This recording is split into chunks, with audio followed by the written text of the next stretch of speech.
Əvəzliyə aid birinci testinin izahı ilə davam edirəm. Deməli, baxırıq 39-cu testimizə. Yadınızda saxlayın, bu bir birləşmədir. Yəni, a friend of mine.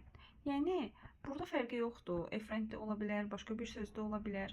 Yəni, bu formatda olan birləşmələrimizdə of-dan sonra isimsiz işlənən yiyəlik əvəzliyi olmalıdır. Burada da isimsiz işlənən yiyəlik əvəzliyi yalnız cavab bəndindədir, ours. Baxırıq 40-cı testimizə.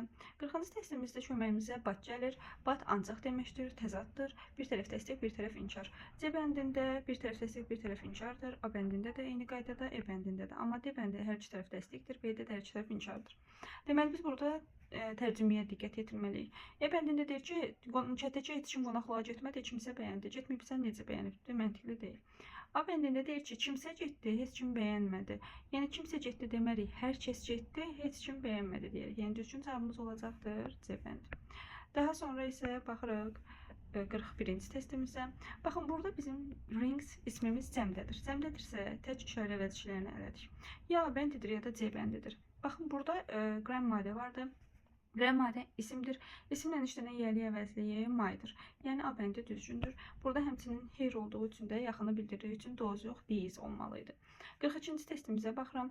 Diqqətli olmaq lazımdır burada. Deyir ki, yaşlı qadın yalnız yaşayırdı. Yalnız yaşayırdı with someone, kimsə ilə yalnız yaşamaq olmaz. Onun üçün deməli bizə burada heç kim lazımdır. To look after her, yəni onun qayğısına qalan heç kim ilə yaşamırdı, yalnız yaşayırdı. Yəni deməli düzgün cavab olacaqdır D bəndi. 43-cü testimizə də baxaq. 43-cü testimizdə baxın, burada nöqtələrdən sonra isim işlənibdir.